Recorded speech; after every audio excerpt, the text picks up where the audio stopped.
record-setting 440-meter relay team to boot. He was drafted first overall by the Buffalo Bills and set NFL records with 23 touchdowns and over 2,000 yards in a season. Despite never even being close to a Super Bowl, I mean, he was on the Bills after all, he was still a superstar. He retired in '79 with the second most total yards in history and was inducted into the Hall of Fame years later. Afterwards, he became an actor in movies, commercials, and TV shows, and a commentator for football games. In '77, he met the 18-year-old Nicole Brown when he was 30 with a wife and kids. Yet 8 years later, he was divorced and married Nicole. No red flags here. Together, the pair would have 2 kids, but their marriage wasn't as picture perfect as their LA mansion. They were divorced in '92 after a history of abuse. OJ pleaded no contest to battery charges against her, and even after the divorce, police responded to OJ kicking down her door. Things would remain tense between the two until one fateful night. On June 12, 1994, both would attend their child's dance recital. Afterwards, Nicole and her family went to a restaurant where her friend Ronald Goldman worked as a waiter. After they left, Nicole had forgotten her glasses, so Ron decided to go to her Brentwood condo to drop them off later that night. Just past 10 p.m., Nicole's neighbors noticed her dog barking from just outside her house. When they went to investigate, it was covered in blood and led them back to the house. LAPD quickly responded, where they found Nicole and Goldman. Nicole's throat had been cut, and Goldman had been stabbed around 30 times. The scene was covered with blood, along with footprints, a knit hat, and a lone leather glove. After closing off the scene, detectives went to OJ's house so he could collect his kids who had slept through the attack. When detectives arrived, nobody answered the gate. While looking around, Detective Mark Furman noticed a blood spot on the white Bronco parked outside. He's probably not important, don't bother remembering him. Detectives claimed they now believed OJ could also be in danger, so Furman hopped the wall, unlocked the gate, and they entered without a warrant. But OJ wasn't home, only his daughter and his friend Kato Kalin, who was living in his guest house. They told police that OJ had just left on a plane for Chicago. While other detectives interviewed the two, Furman walked around the property, and behind the guest house found a blood-stained glove, the match of the one at the scene. OJ was now a suspect. Kato would help officers paint a picture of the night. After the recital, he and OJ went to McDonald's, and after that, he didn't see OJ for a while. That night, he heard a thumping on his wall. When he went to see what was up, he saw a limo out front. The driver later testified that he was there to pick up OJ for his flight, but nobody came out of the house for half an hour. Around 11, he saw a man enter the house, and a few minutes later, OJ appeared, claiming he had overslept. Kato and the driver helped OJ with his bags, except for a small black bag he wouldn't let them touch. Then they drove away. Simpson would be told about the murder in his Chicago hotel room the next day. Though notably upset, he did not ask when, by who, or how. When he returned to LA to be questioned, officers noticed a cut on his hand. At first, he claimed he didn't know how he got it, but later said that he cut it in his Bronco just coincidentally on the night of the murders and reopened it when he was smashing glass in Chicago in grief. Despite this extremely obvious red flag, cops gave a terrible interview. OJ contradicted himself multiple times, but they ignored key details and didn't ask obvious questions. It was so bad that during the trial, neither side used it. OJ's blood was taken to match DNA and he was sent on his way. Yet, despite this, they were pretty sure OJ did it, and the DNA would prove it. The gloves contained Nicole, Goldman, and OJ's blood. Socks found in his bedroom contained Nicole's blood. Hair found on the cab matched OJ's. A blood trail led from the Bronco into OJ's house. Nicole and Goldman's blood was found in the Bronco. So cops got a warrant and agreed with OJ's lawyers that he'd turn himself in after Nicole's funeral. Yet Big O was a no-show. When cops went to get him, they found that he had left in his Bronco with friend Al Cowlings. They also found a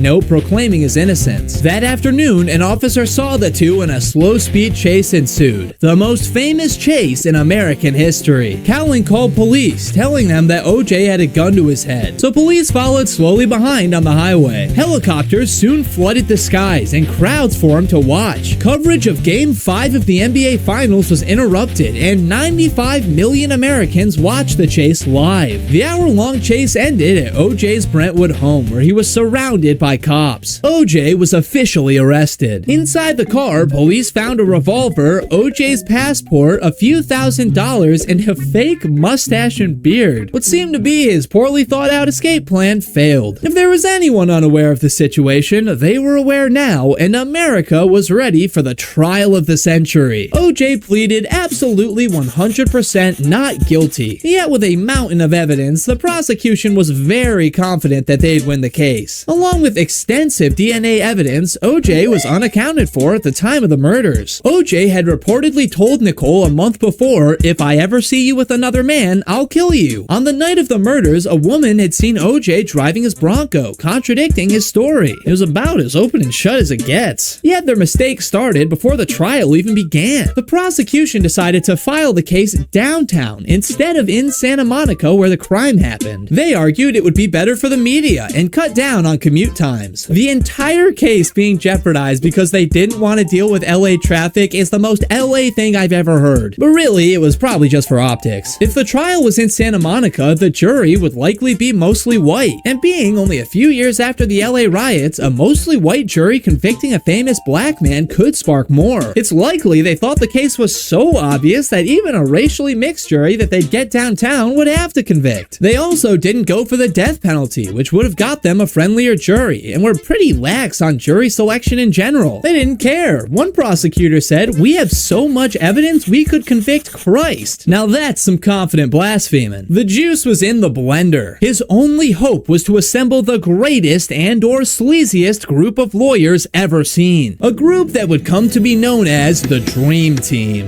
Robert Shapiro, his old lawyer. Robert Kardashian, friend of OJ and patriarch of the later famous family. Alan Dershowitz, the guy who would go on to defend Trump, Weinstein, and Epstein. Just gonna leave that there. And most notably, the stylin', high-profilin', Rolls-Royce riding Johnny Cochran, who would become the lead attorney. Despite many on the team having next to no experience in murder cases, they all had one thing in common. They loved putting on a show. In the US, a defendant can only be declared guilty if the jury unanimously agrees that they are, without a shadow of a doubt. So all the defense needed to do was give them that shadow. They pieced together the true story of O.J. Simpson, a black man framed by a conspiracy involving the entire LAPD. All that evidence? Planted. I mean, come on, that could have been anyone's O.J. Simpson DNA. The system was racist and oppressive, and he was just another victim. With the jury now majority black, they knew it was their only chance. The televised trial began in January of '94, and the difference in strategies was apparent from the start. The prosecution began by laying out their evidence. The defense began by quoting MLK. They argued the evidence was contaminated, compromised, and ultimately corrupted. The trial began with the prosecution laying out their case extensively, maybe a little too extensively. Over the next 99 days, the prosecution brought up 72 witnesses. If you think that's a lot for a murder that nobody saw, you wouldn't be alone. They focused on the abusive relationship the two had, playing Nicole's 911 calls, calling friends and family as witnesses who saw the abuse, even one of OJ's friends who claimed OJ told him he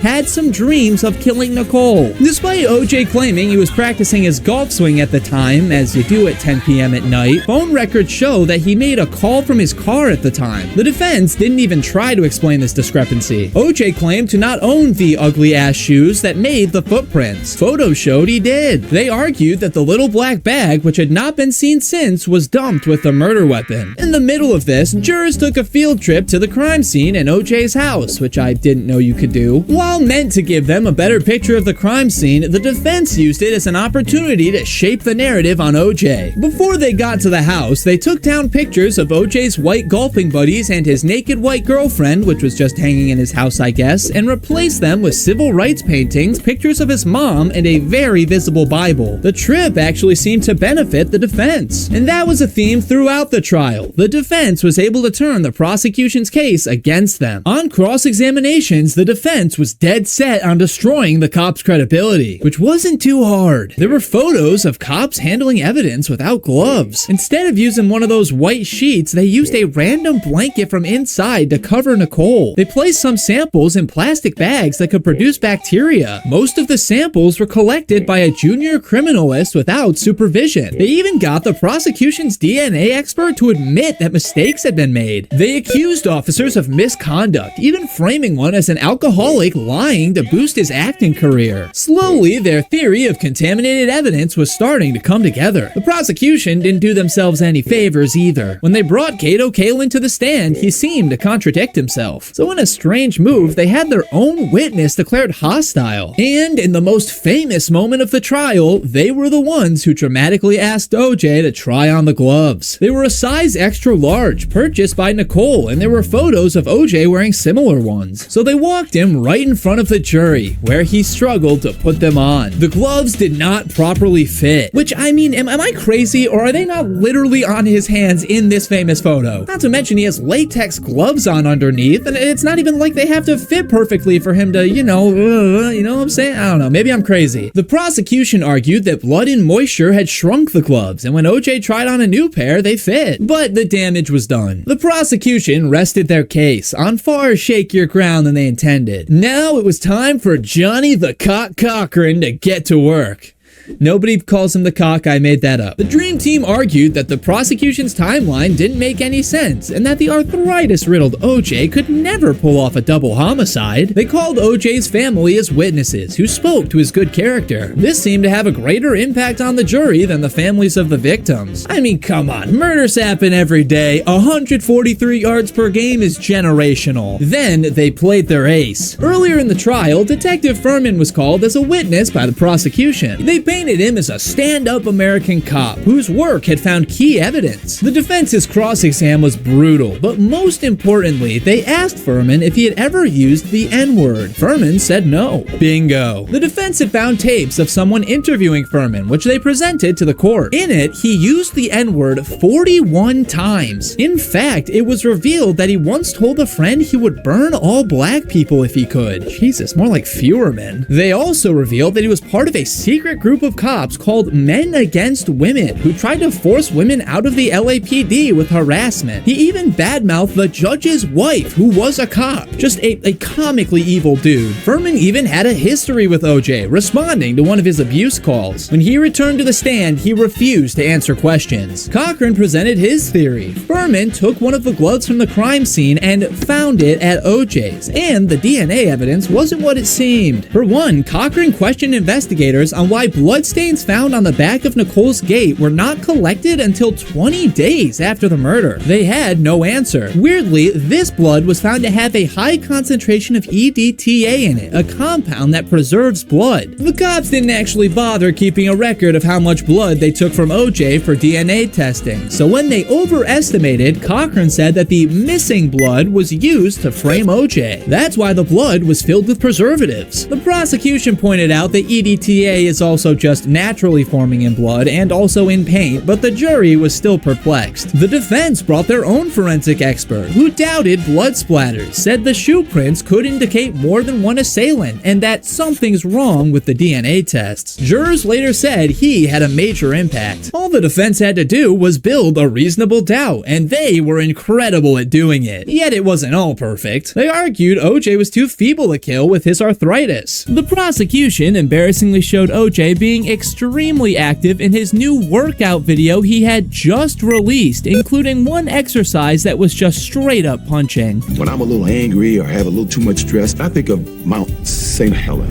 and I see it exploding and shooting all of the dust and the stuff. Regardless, the defense had not only made it, an actual case, but had turned it into a worldwide phenomenon. The coverage was like nothing before. 2,000 reporters shared the scene. News channels devoted long segments giving their opinions. Millions watched the trial, turning everyone involved into celebrities. One poll showed that 74% of Americans knew who Kato Kalin was, but only 25% knew the vice president. Sorry, Al. Larry King King told viewers if we had God booked and OJ was available, we'd move God. Now that's some confident blaspheming. One of the first things Russian President Yeltsin asked Clinton when they met was if he thought OJ did it. America, of course, was particularly obsessed with the trial, yet people saw it very. The CNN poll estimated that the trial may have set back U.S. race relations by 30 years. What in reality was just a pretty sad murder trial was transformed into a national question of social justice. As one commentator put it, what's really on trial is racism in the United States. It really was two trials, the one in the courtroom and the one in America, and it was all about to come to a head. The prosecution made its closing statements, attempting to put out the Furman fire. They denounced him as a racist, but that doesn't mean OJ was framed, and they went over all their evidence again. They assured the jury that he could be both a great football player and a murderer, and said that Nicole was the only N-word that should matter. Luckily, this was said by the only black guy on the prosecution. The defense's closing statement was one of the most controversial of the trial, which is really saying something. Cochran encouraged the jury to stand up to the racist system and against Furman. You know, there was another racist who had a lot of power.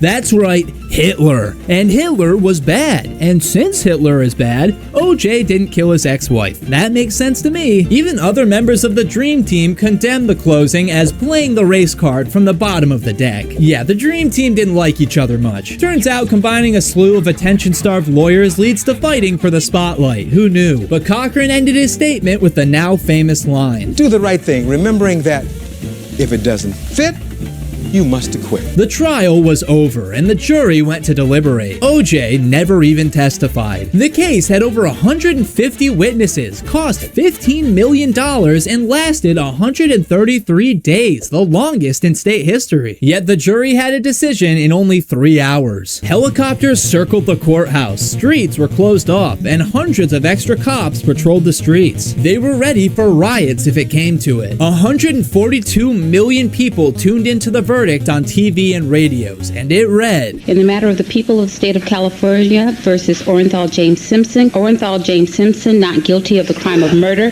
in violation of Penal Code Section 187A, a felony upon Nicole Brown Simpson. People were stunned, either due to the victory over a corrupt legal system or a corrupt legal system that just let a guilty man walk. The trial of the century was over, and the juice was set loose. It is finally official. Murder is legal in the state of California.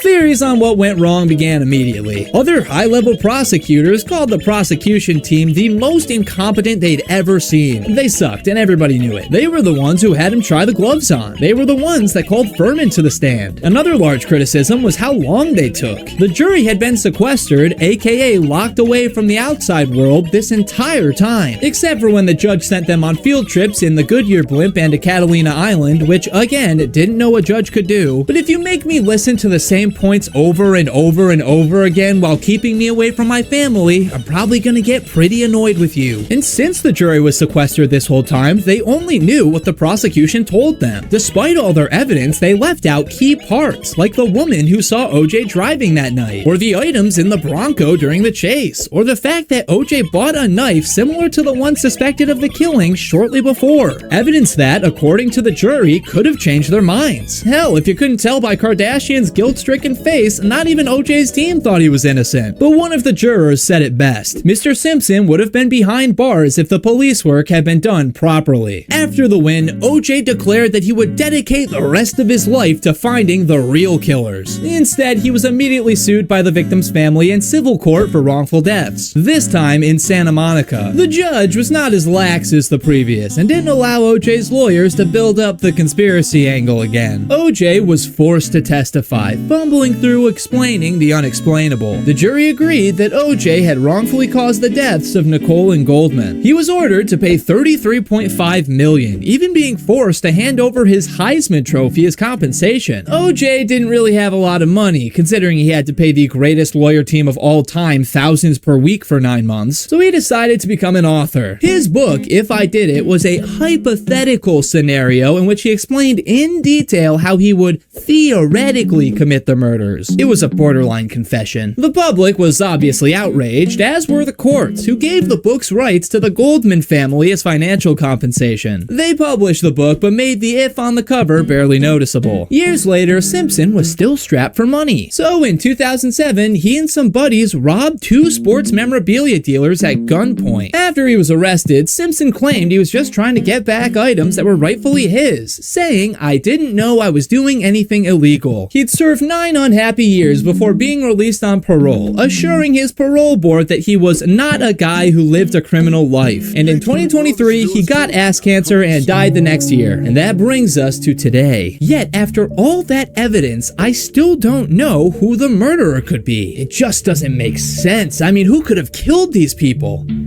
Unless... You think it's possible that the guy who constantly abused his wife, had dreams of killing her, said he'd kill her in the exact situation she was killed in, purchased a similar knife, had matching footprints,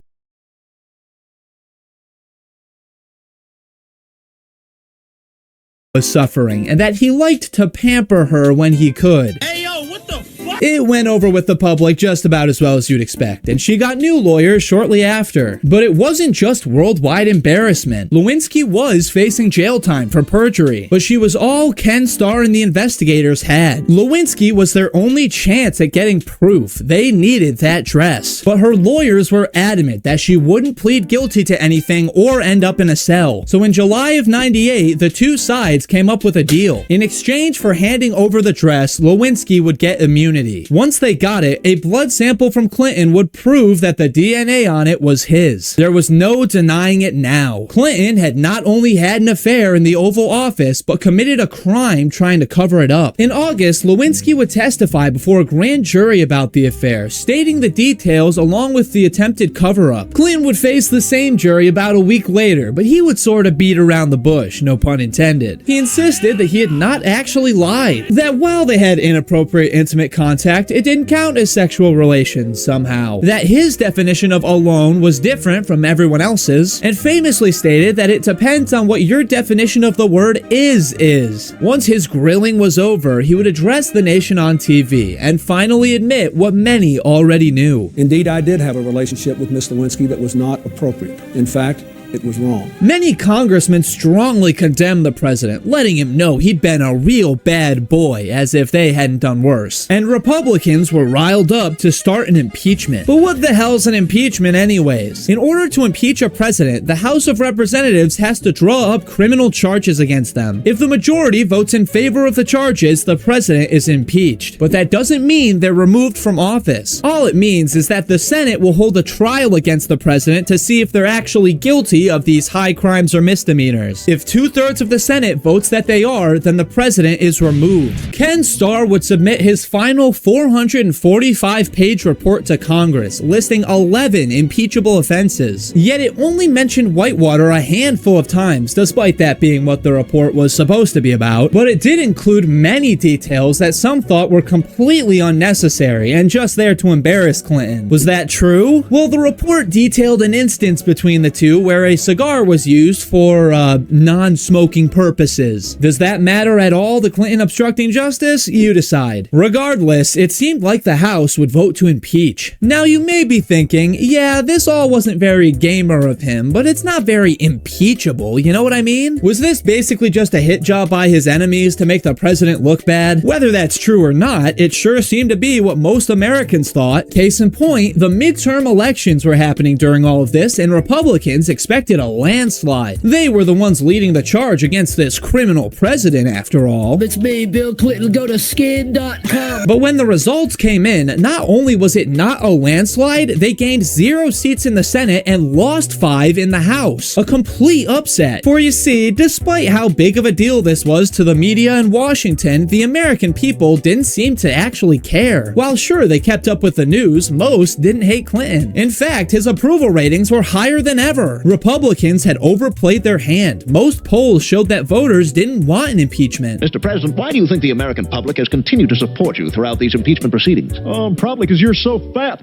Over the months, Americans were forced to have hard conversations about what they expected from their leaders. And it seemed that while they didn't approve of his personal life, they damn sure approved of his professional one. Surprisingly, Clinton's biggest supporters were women. Polls showed that 50% of women blamed the whole ordeal on the right wing. Clinton supported female issues like abortion rights, and they supported him in turn. Worse yet for Republicans, Clinton would settle the Jones case out of court, paying her $850,000 and never admitting guilt. Just before the House voted for impeachment, Clinton ordered missile strikes on Iraq for other reasons, delaying the vote. Nothing like the classic American tradition of bombing the Middle East to get a president's mind off things. But the vote came all the same, and despite its unpopularity, it passed. For only the second time in American history, the president had been put in a peach. The House had only impeached Clinton on 2 accounts. One for lying under oath for saying that he and Lewinsky hadn't hailed to the chief, and another for obstruction of justice for tampering with witnesses like Lewinsky and his secretary. The Constitution states that the president can be removed for high crimes and misdemeanors. So the trial wasn't really about if he did it, because I mean, come on, everyone knew he did it. It was whether or not he should be removed for doing it. The Senate opened the trial in January of '99, and it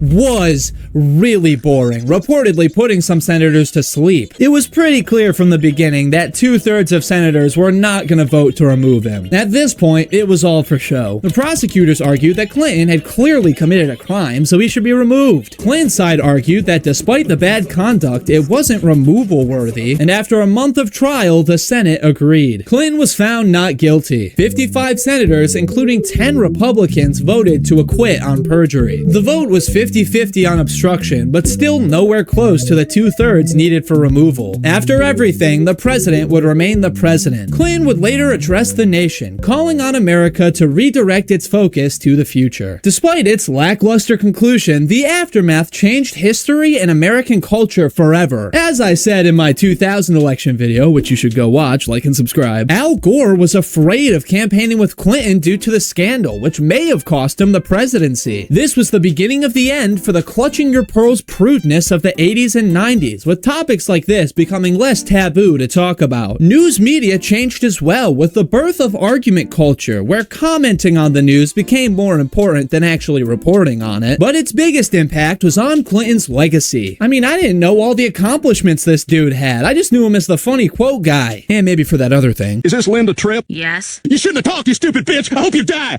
And you gotta feel for Lewinsky. Most agree that she wasn't a victim. She knew what she was doing. But looking back on it, it's just sad. There was an undeniable power dynamic between the two, both in age and position, at her first job no less. And one of her only friends that she trusted with this was a woman in her 40s who completely betrayed her. And while they both did a bad thing, Clinton was still mostly beloved, while she was the most ridiculed person on earth. Lewinsky has since become a large anti-bullying advocate and has reconsidered the power dynamic at play during their relationship. While what they did was immoral, it wasn't an abuse of power. At the end of the day, the whole ordeal was just really stupid. When it's all said and done, there's an important lesson to be learned here. If you're gonna play spin the bottle with the most powerful man on earth, maybe hit the dry cleaners afterwards. Comment what you want to see next, like, subscribe, bye-bye.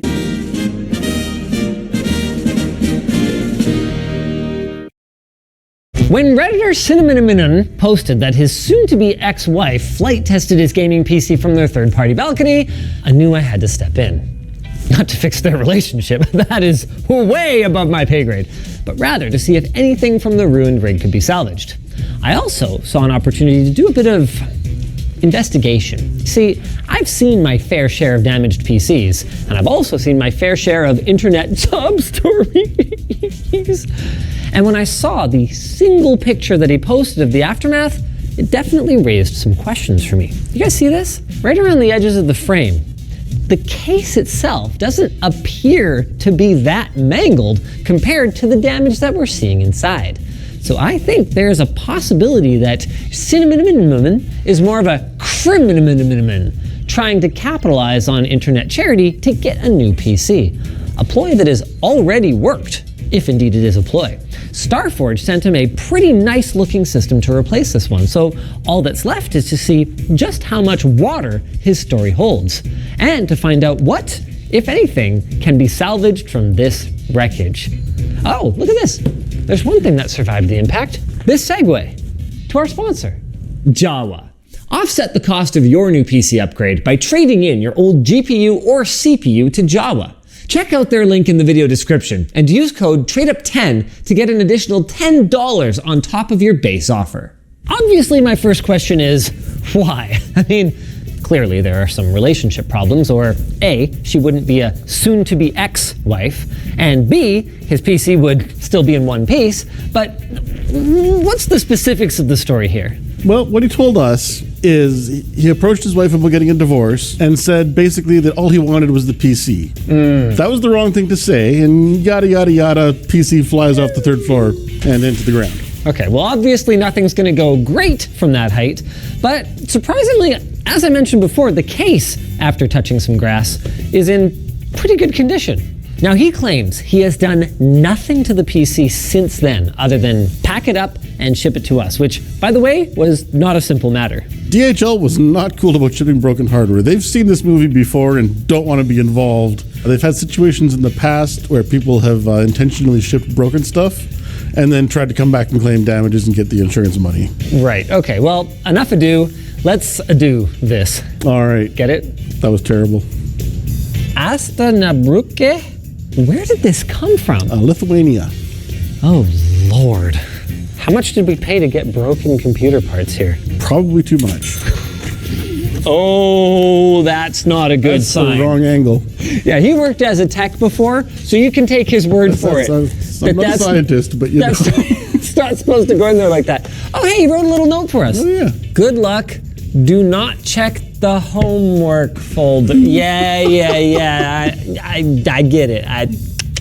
That is one thing he's legitimately hoping to get back, is some of the data that's on the drive here, which, before looking at it, I think is a pretty good chance. Your face... There's all kinds of stuff falling at the bottom here, man. Your face does not indicate agreement. Not so much. Well, honestly, I think the drive is probably okay. But we'll see. Oh, geez, maybe not. I'm feeling a little better about his story. Dirt was involved. Uh-huh. I think we can both agree it probably did get thrown off a balcony. Yeah, I would agree with that. What it looks like happened was a lot of the impact was born right here and went kind of straight into this vertical piece, so it didn't deform as much as if it had, well, A, hit concrete, yeah, or B, hit a corner that was not as reinforced. This is glass? This is glass, too. That's a miracle that survived. Like, if it had hit this side first, these feet are just gone. Feet are gone. Well, that makes sense, right? Because if it hit here and then tumbled, yeah, then who knows, right? All bets are off. The fact that the glass is still intact. Dude, the last time we looked at one of these systems, we managed to salvage a surprising amount of stuff from it. I don't think we're gonna have the same kind of luck. That's not a good bend. One thing that gives me a little bit of hope for maybe the motherboard is that it's not full-size ATX. It's MATX. So even though this tray is bent, the motherboard itself is not. It's not quite that bad. You know what? I'm betting that power supply is still good. It's just kind of barely mangled. I think the power supply stands a chance too, but I haven't looked at the other side yet. Yeah, we probably should. No, put it back. You sure it didn't come from Italy? I don't get it. Oh. Wow. How did that cooler bend that much? It's got a lot of inertia. And heat pipes, right? Like you can bend them by hand. That's true. 6 at a time or whatever. That wouldn't be easy. But the number of G's that this was under. Yeah. It's a lot. Wow, it broke the power connectors. What? Oh, no way. I've never seen that one before. I've seen PCIe slots ripped apart. I've never seen a card this mangled, but I've seen coolers like this. I have never seen the inside of the PCIe power connector broken. I want to get this power supply out. Okay, the peel's still on it. Oh yeah, it's like new. Post this on Facebook Marketplace. Peel's still on. Yeah. Can you imagine how mad she must have been to do this? I gotta wonder, bro, there's always two sides to every story. Yeah. What did you do? I mean, maybe you did nothing. Maybe you never know. You never know. But maybe you were the saint of love and kindness in this relationship. But she clearly was not into that. All right. Power button, hit it. I mean, the light's turned on, that's a good sign. Just because the system fires up, though, that's true, does not mean that this fan, for example, will still spin within the mangled frame. You can see she ain't true anymore. So we're playing some Crysis 3 here, boys. And I don't see that fan moving, Jordan. It twitched, dude. I will believe you, but this is totally cool still, though. So I don't see it moving. It doesn't need to move. It smells fine. Wow. Okay. Ooh, yeah, you're definitely doing some work now. I think I'm ready to call this a pass. Yeah, that seems to be fine. I just got a power supply for the low price of, what did we pay, $200? Ish. All right, let's see if I got anything else. Let's look at the cooler here next. Sure. Even if the cooler survived, would I really want to use it? Now, well, that's only a month old, as a matter of fact. Really? He was having trouble. I was kind of doing some deep dive on his Reddit here, and he was having trouble with heat. And they recommended he get this new cooler for his CPU. It may have fixed the problem, but he ran into some other trouble. That's still good. You could bend that back. Should we try? Stick it in a vise or something, or like? Yeah. That's not good anymore. Ooh, she's twisted, brother. She's twisted. No. I believe we can fix this. I believe we can fix this. We're going to the workshop. All right. Which way am I going? You're lifting up. Okay. Oh, look at that. Okay. I mean... It's getting better. It's an improvement. Oh, buddy. Oh, yeah. Oh, there we go.